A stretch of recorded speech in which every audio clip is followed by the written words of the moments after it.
Hello friends, നമസ്കാരം. നമുക്ക് ഈ ഒരു വീഡിയോയിൽ ഈ ബില്ലിംഗ് സോഫ്റ്റ്വെയർ നമ്മുടെ സിസ്റ്റത്തിലേക്ക് എങ്ങനെ ഇൻസ്റ്റാൾ ചെയ്യാമെന്ന് നോക്കാം. അപ്പോൾ ഇതാണ് നമ്മുടെ ഇൻസ്റ്റാളർ. നമുക്ക് .NET ഫ്രെയിംവർക്ക്, അതുപോലെ തന്നെ SQL സെർവർ, പിന്നെ നമ്മുടെ ഈ ആപ്ലിക്കേഷൻ നമുക്ക് നമ്മുടെ സിസ്റ്റത്തിൽ ഇൻസ്റ്റാൾ ചെയ്യേണ്ടതുണ്ട്. നമുക്ക് ഡാറ്റാബേസ് ആയിട്ട് യൂസ് ചെയ്യുന്നത് മൈക്രോസോഫ്റ്റിന്റെ SQL സെർവറാണ് നമുക്ക് ഡാറ്റാബേസ് ആയിട്ട് യൂസ് ചെയ്യുന്നത്. അപ്പോൾ നമുക്ക് എങ്ങനെയാണ് ജസ്റ്റ് ഇൻസ്റ്റാൾ ചെയ്യാൻ നോക്കാം. ഇതാണ് നമ്മുടെ ഇൻസ്റ്റാളർ സെറ്റപ്പ്. ഇതിൽ ഡബിൾ ക്ലിക്ക് ചെയ്യുക. ഓക്കെ, എൻ്റെ ഈ ഒരു മെഷീനിൽ ഓൾറെഡി SQL സെർവറും അതുപോലെ തന്നെ .NET ഫ്രെയിംവർക്കും നമുക്ക് ഓൾറെഡി ഇൻസ്റ്റാൾഡ് ആണ്. അപ്പോൾ ഡയറക്റ്റ് നമ്മുടെ ആപ്ലിക്കേഷൻ ഇൻസ്റ്റാളറിലേക്കാണ് പോകുന്നത്. അപ്പം ഇത് SQL സെർവർ ഇൻസ്റ്റാൾ ചെയ്തിട്ടില്ലെങ്കിൽ നമുക്ക് ഇത് SQL സെർവർ ഇൻസ്റ്റാൾ ചെയ്യാനുള്ള ഒരു വിൻഡോ ആണ് നമുക്ക് ലഭിക്കുക. അപ്പോൾ അതിൽ ജസ്റ്റ് നമുക്ക് നെക്സ്റ്റ് അടിച്ച് പോയാൽ മതിയാവും. വേറെ ഒന്നും യാതൊന്നും നമുക്ക് ചെയ്യേണ്ടതില്ല. എല്ലാ പെർമിഷനൊക്കെ പ്രൊവൈഡ് ചെയ്യുക. അതുപോലെ തന്നെ ജസ്റ്റ് നെക്സ്റ്റ് ബട്ടൺ ക്ലിക്ക് ചെയ്ത് പോയാൽ മതി. പിന്നെ ചിലപ്പോൾ ജസ്റ്റ് നമ്മൾ ചില മെഷീനുകളിൽ നമുക്ക് നമ്മുടെ മെഷീൻ ഒന്ന് റീസ്റ്റാർട്ട് ചെയ്യേണ്ടി വരും. അപ്പോൾ റീസ്റ്റാർട്ട് ആവുന്നതോടൊപ്പം തന്നെ നമുക്ക് നമ്മുടെ ഇൻസ്റ്റാളേഷൻ കണ്ടിന്യൂ ആയിക്കോളും. അപ്പോൾ നമുക്ക് ജസ്റ്റ് നെക്സ്റ്റ് കൊടുക്കുക. അപ്പോൾ നമുക്ക് എവരി വൺ ചൂസ് ചെയ്യാം. നെക്സ്റ്റ് കൊടുക്കുക. ഓക്കെ, ഇതുപോലെ തന്നെ നമുക്ക് SQL സെർവർ ഇൻസ്റ്റാൾ ചെയ്യുമ്പോൾ നമുക്ക് ഓരോ പെർമിഷൻ ചോദിക്കും. അതിനൊക്കെ നമുക്ക് ജസ്റ്റ് യെസ് കൊടുത്താൽ മതിയാവും.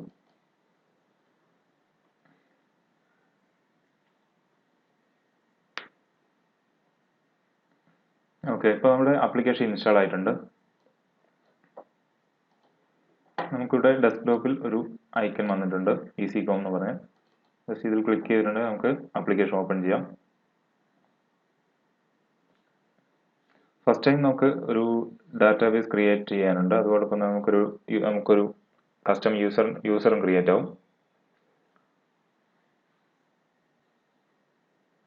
ഓക്കെ, അപ്പോൾ നമുക്ക് ഡാറ്റാബേസ് ക്രിയേറ്റ് ആവാത്തത് കൊണ്ട് തന്നെ നമുക്ക് ഇങ്ങനെ ഒരു വിൻഡോ കിട്ടും. നമുക്ക് ഇവിടെ ജസ്റ്റ് കണ്ടിന്യൂ യെസ് കൊടുക്കാം. അപ്പോൾ ഇവിടെ നമുക്ക് ഡാറ്റാബേസ് ക്രിയേറ്റ് ചെയ്യാനുള്ളൊരു ഓപ്ഷനാണ് ലഭിക്കുക. നമ്മൾ വേറൊരു സിസ്റ്റത്തിലുള്ള ഡാറ്റാബേസ് ആക്സസ് ചെയ്യുന്നതെങ്കിൽ നമുക്ക് ഈ ഒരു ക്ലയന്റ് എന്ന് പറയുന്ന ഒരു ടാബിലേക്ക് പോവാം. ഇവിടെ നമുക്ക് ആ ഒരു സെർവർ നെയിമും അതുപോലെ തന്നെ ഓതന്റിക്കേഷൻ മോഡ് സെലക്ട് ചെയ്ത് കൊടുക്കുക. ഈ SQL സെർവർ ഓതന്റിക്കേഷൻ മോഡാണ് നമ്മൾ സെലക്ട് ചെയ്യുന്നതെങ്കിൽ നമുക്കൊരു യൂസർ നെയിം പാസ്വേഡ് നൽകേണ്ടതുണ്ട്. അല്ലെങ്കിൽ നമുക്ക് വിൻഡോസ് ഓതന്റിക്കേഷൻ ആണെങ്കിൽ ജസ്റ്റ് ഡയറക്റ്റ് കണക്ട് ചെയ്ത് കൊടുത്താൽ മതി. പക്ഷെ നമ്മുടെ സെർവർ നെയിം കറക്റ്റ് ആയിരിക്കണം. നമ്മുടെ ലോക്കൽ മെഷീനിൽ ഇൻസ്റ്റാൾ ആയിട്ടുള്ള എല്ലാ സെർവറും നമുക്കിവിടെ ലിസ്റ്റ് ആയി കിട്ടും. നമുക്ക് ഇത് ജസ്റ്റ് സെലക്ട് ചെയ്ത് നമുക്ക് കണക്ട് കൊടുത്താൽ നമുക്ക് സെറ്റ് ആവുന്നതാണ്. അതല്ല നമ്മുടെ സെർവറിൽ തന്നെ നമ്മുടെ സെയിം മെഷീനിൽ തന്നെയാണ് നമ്മൾ ഇത് യൂസ് ചെയ്യുന്നതെങ്കിൽ നമുക്ക് ജസ്റ്റ് വേറെ ഒന്നും ചെയ്യേണ്ടതില്ല. ഡയറക്റ്റ് സെർവർ ടാബിലേക്ക് വന്നിട്ട് നമുക്ക് ജസ്റ്റ് ക്രിയേറ്റ് ഡാറ്റാബേസ് കൊടുക്കുക. ഓക്കെ, ഇവിടെ നമുക്ക് ഒരു സിസ്റ്റം റീസ്റ്റാർട്ട് ചെയ്യേണ്ടതുണ്ട്. അതായത് നമുക്ക് ഒരു യൂസർ ക്രിയേറ്റ് ചെയ്തതിന് ശേഷം നമുക്ക് ഈ മൈക്രോസോഫ്റ്റ് SQL സെർവർ ഒന്ന് റീസ്റ്റാർട്ട് ആവണം. അപ്പോൾ അതുകൊണ്ട് നമുക്ക് ജസ്റ്റ് സിസ്റ്റം ഒന്ന് റീസ്റ്റാർട്ട് ചെയ്യാം.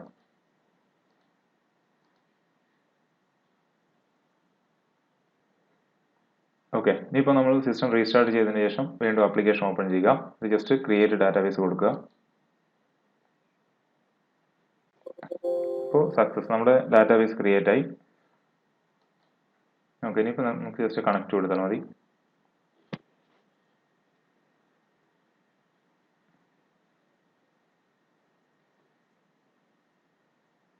ഓക്കെ, ഇപ്പോൾ നമുക്ക് ഈ പ്രൊഡക്റ്റ് ആക്ടിവേറ്റ് ചെയ്യാനുള്ളൊരു വിൻഡോ ലഭിക്കും. ഇവിടെ നമുക്ക് ജസ്റ്റ് സീരിയൽ കീ ഡെമോ എന്ന് എൻ്റർ ചെയ്യുക. ഇത് ആക്ടിവേറ്റ് ബട്ടൺ ക്ലിക്ക് ചെയ്ത് കൊടുക്കുക.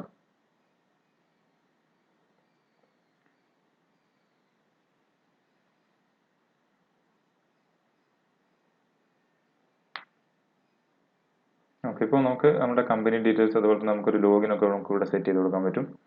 ഈ ഒരു ക്രിയേറ്റ് അക്കൗണ്ട്സിൽ നമുക്കിപ്പോൾ ഡിഫോൾട്ടായിട്ട് ചെക്ക്ഡ് ആണ്. ഇത് ചെക്ക് ചെയ്തിട്ടുണ്ടെങ്കിൽ നമുക്ക് നമ്മുടെ സെയിൽസ് അക്കൗണ്ട്, പർച്ചേസ് അക്കൗണ്ട്, അങ്ങനെ ബേസിക് ആയിട്ടുള്ള അക്കൗണ്ട്സ് ഒക്കെ നമുക്ക് ഈ കമ്പനി ക്രിയേറ്റ് ചെയ്യുന്നതിനോടൊപ്പം തന്നെ ക്രിയേറ്റ് ആയിക്കോളും. അപ്പോൾ നമുക്ക് ജസ്റ്റ് കമ്പനിയുടെ ഒരു പേര് കൊടുക്കാം. പിന്നെ നമുക്ക് യൂസർ നെയിം പാസ്വേഡും സെറ്റ് ചെയ്ത് കൊടുക്കാം. ജസ്റ്റ് ക്രിയേറ്റ് ബട്ടൺ ക്ലിക്ക് ചെയ്യുക. ഇപ്പോൾ നമുക്ക് ജസ്റ്റ് ലോഗിൻ ചെയ്യാം. ഓക്കെ, ഫസ്റ്റ് ടൈം തന്നെ നമുക്ക് ഒരു ടെർമിനൽ ആഡ് ചെയ്യാൻ പറയുന്നുണ്ട്. അതുപോലെ തന്നെ ഫിനാൻഷ്യൽ ഇയർ നമ്മൾ സെറ്റ് ചെയ്ത് കൊടുക്കണം. അപ്പോൾ ഫസ്റ്റ് ടെർമിനൽ ആഡ് ചെയ്യാനായിട്ട് ജനറൽ ടാബിൽ എഴുതുക. ഇവിടെ നമുക്ക് ടെർമിനൽ ആഡ് ചെയ്യാനുള്ള ഒരു ഓപ്ഷൻ ഉണ്ട്. ടെർമിനൽ നിർദ്ദേശിക്കുന്നത് നമുക്ക് മൾട്ടിപ്പിൾ കൗണ്ടേഴ്സ് ഉണ്ടാവും.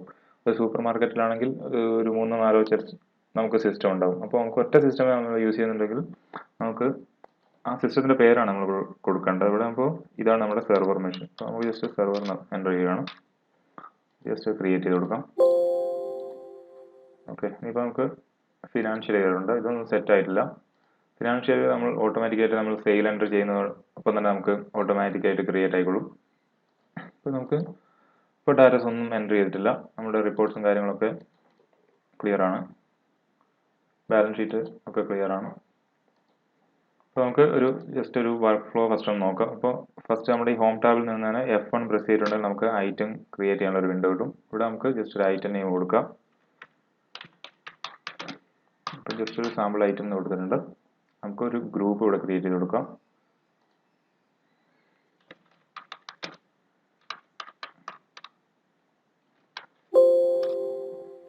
ഓക്കെ, അപ്പോൾ നമുക്ക് ആ ഒരു ഗ്രൂപ്പ് സെലക്ട് ചെയ്ത് കൊടുക്കാം. അപ്പോൾ നമുക്ക് സെയിൽസ് റേറ്റ് കൊടുക്കുക. ജസ്റ്റ് കൺട്രോൾ S പ്രസ് ചെയ്തിട്ടുണ്ടെങ്കിൽ നമുക്കിത് സേവ് ആയിക്കോളും. ഓക്കെ, ഇനിയിപ്പോൾ നമുക്ക് ഇൻവെന്ററി ടാബിലേക്ക് വന്നിട്ടുണ്ടെങ്കിൽ ഇവിടെ സ്റ്റോക്ക് ഡീറ്റെയിൽസിൽ വന്നാൽ നമുക്ക് ഇവിടെ നമ്മളിപ്പോൾ ക്രിയേറ്റ് ചെയ്തൊരു ഐറ്റം നമുക്ക് ഇവിടെ കാണാം. ഇതിൻ്റെ സ്റ്റോക്ക് 0 ആണ്. നമ്മൾക്കിവിടെ കൊടുത്ത പ്രൈസ് 250 നമുക്കിവിടെ കാണാം. ഓക്കെ, നമുക്ക് ജസ്റ്റ് ഒന്ന് പർച്ചേസ് സെൻറ്റർ ക്രിയേറ്റ് ചെയ്യാം. പർച്ചേസ് ക്ലിക്ക് ചെയ്യാം.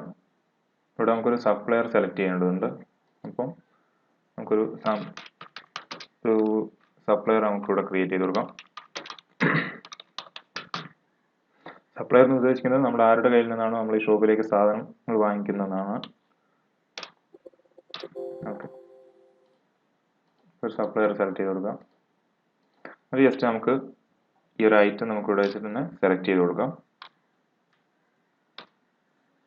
എത്രയാണോ ക്വാണ്ടിറ്റി ഉള്ളത് ആ ഒരു ക്വാണ്ടിറ്റി കൊടുക്കുക. ഓക്കെ, നമുക്കിവിടെ പ്രൈസ് നമ്മൾ പർച്ചേസ് റേറ്റ് ഒന്നും തന്നെ സെറ്റ് ചെയ്തിട്ടില്ല. അതുകൊണ്ട് നമുക്ക് പർച്ചേസ് റേറ്റ് ഇവിടെ ഒരു റേറ്റ് എൻ്റർ ചെയ്ത് കൊടുക്കാം. നമുക്ക് ഇവിടെയുള്ള കോളംസ് ഒക്കെ നമുക്ക് ആവശ്യത്തിനനുസരിച്ച് നമുക്ക് കസ്റ്റമൈസ് ചെയ്യാവുന്നതാണ്. നമുക്ക് ആവശ്യമുള്ള കോളംസ് മാത്രം നമുക്കിവിടെ സെലക്ട് ചെയ്ത് കൊടുക്കാം. Okay, just control S press ചെയ്തിട്ട് നമുക്ക് ഇയർ എൻഡ് സേവ് ചെയ്ത് കൊടുക്കാം. ഓക്കെ, ഇനിയിപ്പോൾ നമ്മൾ ഇൻവെന്ററി ടാബിലേക്ക് വന്നിട്ടുണ്ടെങ്കിൽ നമുക്കിവിടെ സ്റ്റോക്ക് കാണാൻ പറ്റും. 10 ക്വാണ്ടിറ്റി ആഡ് ആയിട്ടുണ്ട്. അതുപോലെ തന്നെ നമ്മുടെ മാസ്റ്റർ ടാബിൽ സപ്ലയറിന്റെ ഡീറ്റെയിൽസ് എടുത്ത് നോക്കിയാൽ നമുക്കിവിടെ കാണാൻ പറ്റും. പേയബിൾ ആയിട്ട് 2000 റുപ്പീസ് നമുക്ക് പേയബിൾ ആയിട്ട് കാണിക്കുന്നുണ്ട്. അതുപോലെ തന്നെ അതിന്റെ റിപ്പോർട്ട് കാണണമെങ്കിൽ നമുക്ക് ജസ്റ്റ് റിപ്പോർട്ട് ടാബിലേക്ക് പോവാം. ഇവിടെ പർച്ചേസിൽ വന്നിട്ട് അതിന്റെ റിപ്പോർട്ട് നമുക്കിവിടെ കാണാൻ പറ്റും. ഇതിൽ ഡബിൾ ക്ലിക്ക് ചെയ്തിട്ടുണ്ടെങ്കിൽ നമുക്കിത് ഓപ്പൺ ആയി വരുന്നതാണ്. അപ്പോൾ ഇവിടെ വേണ്ട എഡിറ്റും നമുക്ക് വേണ്ട ചേഞ്ചസ് ഒക്കെ നമുക്ക് ചെയ്തിട്ട് അപ്ഡേറ്റ് ചെയ്യാനുള്ള ഓപ്ഷൻ കൊടുത്തിട്ടുണ്ട്. നമുക്ക് ഈ ഒരു എൻട്രി നമ്മൾ ക്രെഡിറ്റിലാണ് സേവ് ചെയ്തിട്ടുള്ളത്. അതുകൊണ്ടാണ് നമുക്ക് ഈ ഒരു സപ്ലയർക്ക് ഇത്ര 2000 റുപ്പീസ് നമുക്ക് പേയബിൾ ആയിട്ട് കാണിച്ചത്. ഓക്കെ, ഇനിയിപ്പോൾ നമുക്ക് ജസ്റ്റ് ഒരു സെയിൽ എൻട്രി കൂടി ചെയ്ത് നോക്കാം. ഇവിടെ നമുക്ക് ഈ ഒരു ഐറ്റം സെലക്ട് ചെയ്യാം. ക്വാണ്ടിറ്റി കൊടുക്കുക. ജസ്റ്റ് കൺട്രോൾ S പ്രസ് ചെയ്തിട്ടുണ്ടെങ്കിൽ നമുക്ക് സേവ് ആവും. അതല്ല നമുക്ക് പ്രിന്റും കൂടി വരണമെങ്കിൽ ജസ്റ്റ് കൺട്രോൾ P പ്രസ് ചെയ്തിട്ടുണ്ടെങ്കിൽ നമുക്ക് സേവ് ആവുന്നതിനോടൊപ്പം പ്രിന്റും കൂടി കിട്ടുന്നതാണ്. ഓക്കെ, ഇപ്പോൾ ഇൻവെന്ററി ടാബിലേക്ക് വന്നിട്ടുണ്ടെങ്കിൽ നമുക്ക് അതിന്റെ സ്റ്റോക്ക് ഒന്ന് കുറഞ്ഞിട്ടുണ്ട്. അത് നമുക്ക് റിപ്പോർട്ടിൽ വന്നിട്ടുണ്ടെങ്കിൽ സെയിൽസിന്റെ റിപ്പോർട്ടിലേക്ക് വരിക. ഇവിടെ നമുക്ക് ഡെയിലി റിപ്പോർട്ട് എടുത്ത് ഷോ ചെയ്തിട്ടുണ്ടെങ്കിൽ നമുക്ക് ഇവിടെ ഈ റിപ്പോർട്ട് കാണാൻ പറ്റും.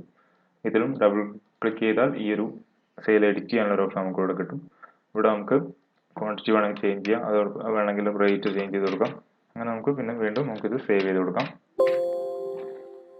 ഓക്കെ, ഇപ്പോൾ നമുക്ക് നോക്കിയാൽ നമുക്ക് സപ്ലൈസിന് നമുക്ക് 2000 റുപ്പീസ് പേയബിൾ ആണ്.